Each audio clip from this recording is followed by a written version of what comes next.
കള്ള കഴുതയുടെ മോനെ, നിന്റെ ആരെങ്കിലും അന്നോടി ഇത് എങ്കിൽ ദാണ്ടല്ല അങ്ങാട് പോ. എന്നോട് അന്നോ? അതേടാ, നിന്നോട് തന്നെ. നീ സ്പോർട്സിന്റെ കോച്ചല്ല, ഇത്തരം ചില ഇടപാടുകളുടെ കോച്ചാണെന്ന് അവളറിയില്ല. ഏതവള്? അപ്പൊ എത്ര പെണ്ണുങ്ങളുണ്ട് ഇപ്പൊ കസ്റ്റഡിയിൽ? ഇവിടെ 10 പിന്നെ 2 സ്റ്റാൻഡ് ബൈ ഒക്കെ ചേർത്ത് 12. അല്ല, താൻ ആരാവൂ ഏതൊക്കെ ചോദിക്കാം? വിക്രം ദാദാഭായ്, ഛോട്ടാ രാജ് का दोस्त. ഇവിടെ നിന്റെ അനുപമയുടെ അമ്മ, അവന്റെ അളിയൻ. ഏതനുപമ? ഇവനോട് പൂച്ചോ? പൂച്ചന്റെ മറ്റേ കർത്താവാണ്, എനിക്ക് അറിയില്ല കേട്ടോ. അനുപമയും ഇവനും തമ്മിൽ ഒടുക്കത്ത മുഖപത്ത ബാംഗ്ലൂരിൽ വെച്ച്. നീ നിൽക്കുന്നോണ്ട് ഇവൻ ഉരുണ്ട് കളിക്കുക. ഇവന്റെ ഉദ്ദേശം മറ്റേതാ. തെളിവുണ്ട് എന്റെ കയ്യിൽ. ഇതാരാ? അതിയാനാ? അനുപമയുടെ പെട്ടിന്ന് കിട്ടിയതാ. അൽഫോൺസ, ഞാൻ പറയുന്നത് കേട്ടോ. കർത്താവാണ്, എനിക്ക് അറിയില്ല. കോച്ചേ, ഞാൻ നിന്റെ കാല് പിടിക്കാൻ വന്നതാണല്ലേ? തല്ലി ഓടിക്കാൻ വന്നതാണ്. കാലെടുത്ത് ഭിത്തിയിൽ ഉയർത്തി വെക്ക്. എന്നാത്തിനാ? എന്നാലേ കറക്റ്റ് ആയിട്ട് ഒടിയൂ. എന്നാ അതിലും കറക്റ്റ് ആയിട്ട് ഞാൻ ഒടിച്ച് കാണിച്ചേടാ.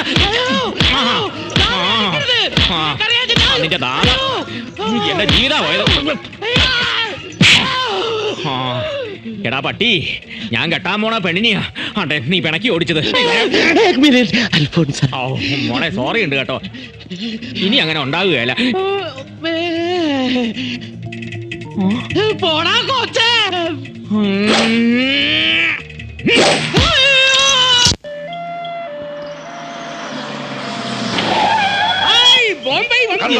അവൻ ബോംബെ ദാദാ തന്നെയാ. ശവവുമായിട്ടാ വന്നിരിക്കുന്നേ.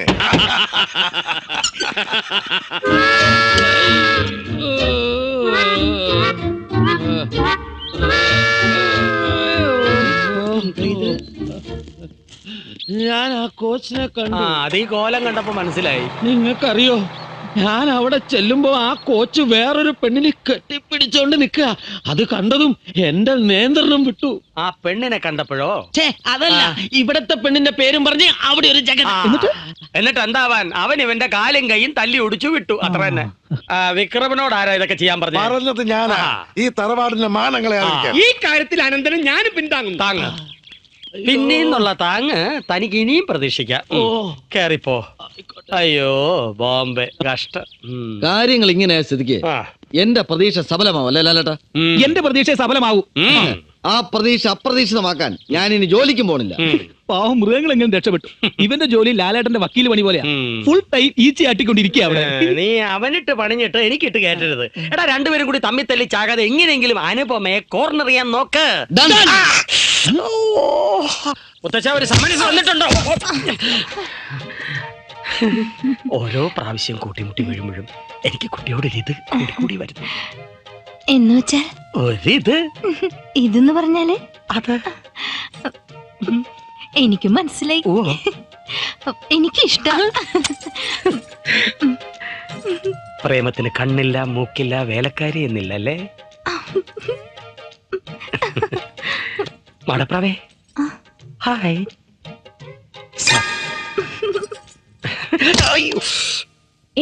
നീ പറഞ്ഞ സത്യ? ആ ഫോട്ടോയിൽ കണ്ട ആള് ഒരു കോച്ച് തന്നെയാ. കക്ഷി ഇന്ന് 2 കൊള്ളുകയും ചെയ്തു. എനിക്ക് മനസ്സിലായില്ല. നീ പറഞ്ഞ ആ കോച്ച് പാലക്കാരൻ സണ്ണിയില്ലേ, അയാളുടെ കാര്യമായി പറയുന്നേ. എന്റെ 2 മുറച്ചെറുക്കന്മാരിൽ നിന്ന് രക്ഷപ്പെടാൻ ഞാൻ എടുത്ത ഒരു അടവാണ് ഈ കോച്ച്. കേട്ടു, ഈ വക്കീലെല്ലാം കേട്ടു. എല്ലാവരും വിധികളാക്കായിരുന്നല്ലേ? കൊച്ചിന്റെ കല്യാണം മുടക്കാൻ കോച്ചിനെ ബലിയാടാക്കായിരുന്നല്ലേ? മുത്തച്ഛ, ലോലനല്ല ലാലൻ. ലാലേട്ടാ പറയരുത് പ്ലീസ്. ഞാൻ പറയും. എന്റെ ലാലേട്ടാ,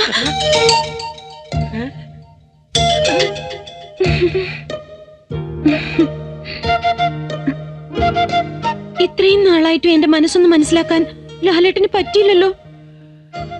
ഞാൻ ഈ കള്ളമൊക്കെ പറഞ്ഞ് എന്റെ കല്യാണം മുടക്കണത് എന്തിനു വേണ്ടിയാണെന്നറിയോ? എയർ ഹോസ്റ്റസ് ആവാൻ. ഒരിക്കലും അല്ല. ഇനി ഞാൻ തന്നെ അത് തുറന്നു പറയണോ? ഒരുപാട് നാളായിട്ട് മറക്കാൻ പറ്റാത്ത ഒരാള് എന്റെ മനസ്സിലുണ്ട്. ആരാണെന്നറിയോ? എന്റെ ലാലേട്ടൻ.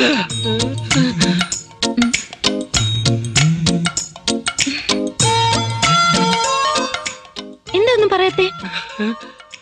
ഒരു 5 നിമിഷം മുമ്പ് പറയായിരുന്നില്ലേ സാരമില്ല, ഇത് ഫിക്സ്.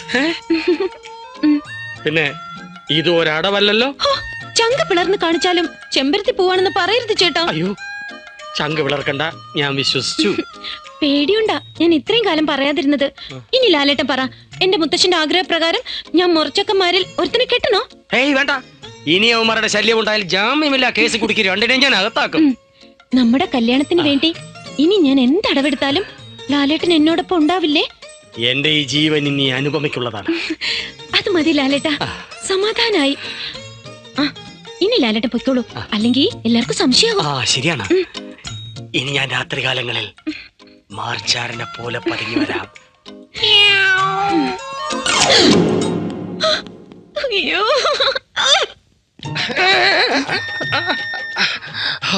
ഇടിച്ചില്ല, ഭാഗ്യം. വേഗം കുടിച്ചോ. 2 മുട്ടയും കൂടെ അടിച്ചു ചേർത്തിട്ടുണ്ട്. ഇനി ഈ മുട്ട പരിപാടിയായിട്ട് എന്റെ അടുത്ത് വരരുത്, തട്ടരുത്, മുട്ടരുത്. ഇന്നു മുതൽ എനിക്ക് പോഷകങ്ങൾക്ക് കുറവില്ല. I am happy, happy.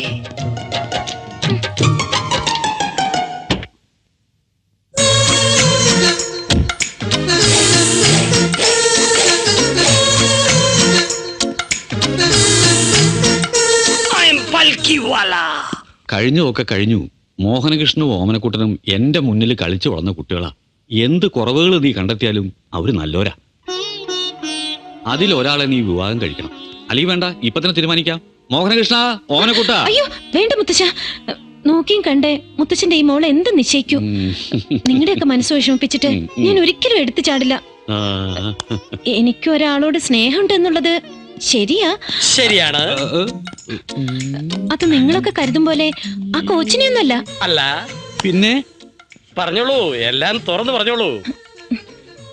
യഥാർത്ഥത്തിൽ ഞാൻ ഇഷ്ടപ്പെടുന്നത് ഒരു ഡോക്ടറെയാ. ഡോക്ടറെയോ? ഡോക്ടർ നന്ദകുമാർ. അതെ. ജാതിയും മതവും തറവാടിത്തവും ഉദ്യോഗവും ഒക്കെ മുത്തശ്ശൻ ആഗ്രഹിക്കുന്നതിനേക്കാളും ഒരു പടി മുന്നിലാ. എന്തിനാ പിന്നെ നീ എന്നോട് ആദ്യം കള്ളം പറഞ്ഞത്? ഒരു കോച്ചാണെന്ന് പറഞ്ഞപ്പോഴേ എടുത്തു ചാടിയില്ല അമ്മാവന്മാര്, കാല് തല്ലി ഒടിച്ചില്ലേ? അദ്ദേഹത്തിനാണ് ഇത് സംഭവിച്ചെങ്കിലോ? അൺസഹിക്കബിൾ. ഇനി അങ്ങനെ ഉണ്ടാവില്ല കുട്ടി, നമുക്കിത് ഉടനെ ആലോചിക്കാം. ഉടനെ വേണ്ട, വൈ വൈ വൈ വൈ 2 കൊല്ലം കഴിഞ്ഞു മതി കല്യാണമെന്നാ ഞങ്ങളുടെ ഒരു തീരുമാനം. മുത്തച്ഛൻ, note this point, only 2 years. അപ്പൊ എനിക്ക് 49 വയസ്സ്. Gold is gold. അദ്ദേഹം ഹയർ സ്റ്റഡീസിനായി സ്റ്റേറ്റ്സിലേക്ക് ഉടനെ പോവും. അതുവരെ വീട്ടിൽ നിന്ന് മുഷിയാതെ എന്നോട് എയറോസ്റ്റസ് ആയി ജോലിക്ക് പൊയ്ക്കൊള്ളാനാ അദ്ദേഹം പറഞ്ഞത്. ഞാൻ എന്തും മുത്തശ്ശന്റെ ഇഷ്ടം പോലെ ചെയ്യൂ. ആട്ടെ, എവിടെ അവന്റെ വീട്? കുമാരപുരം. അത് തന്റെ വീടല്ലേ? പെരുവണ്ണാപുരം. എന്തായാലും 2 കൊല്ലത്തെ ഇടവേള ഉണ്ടല്ലോ, അതുവരെ അനുപമയെ ജോലിക്ക് വിടാം. ഞാൻ ഫ്ലൈറ്റിൽ ഒരു സീസൺ ടിക്കറ്റ് എടുത്താൽ മതിയല്ലോ. അതിന് തനിക്ക് എന്തിനാ ഫ്ലൈറ്റ് ടിക്കറ്റ്? വയസ്സായില്ലേ, മുത്തച്ഛനൊന്നും മനസ്സിലാവില്ല. എടുക്കൂടെ കയ്യെ. കുറെ നേരം സഹിക്കണു ഈ കോമാളി വേഷം. ഒരു തൊപ്പിയും ചെയിനും കമ്മലും. എന്താ എന്റെ ഉദ്ദേശം? പിടിച്ചു നിൽക്കട്ടെ മുത്തച്ഛ. മറഞ്ഞു നിൽക്കുന്നവർക്കൊക്കെ ഇറങ്ങി വരാം. എനിക്കൊരു കാര്യം തീരുമാനിക്കാണ്ട്. ഓ എനിക്കൊരു സംശയം. അപ്പൊ ഞാൻ തല്ലിയത് ആരെയാ? ആ ഫോട്ടോയിലെ അതേ ചായയാണല്ലോ അയാൾ. അത് തനിക്ക് തോന്നിയതായിരിക്കും. തോന്നിയതാവും അല്ലേ? അതുപോട്ടെ, ഞാൻ എപ്പോഴാ പെരുവണ്ണാപുരത്തേക്ക് പോണ്ടത്? എന്തിനാ? ആ ഡോക്ടറെ കാല് തല്ലി ഓടിക്കാൻ. ആദ്യം ഒടിഞ്ഞ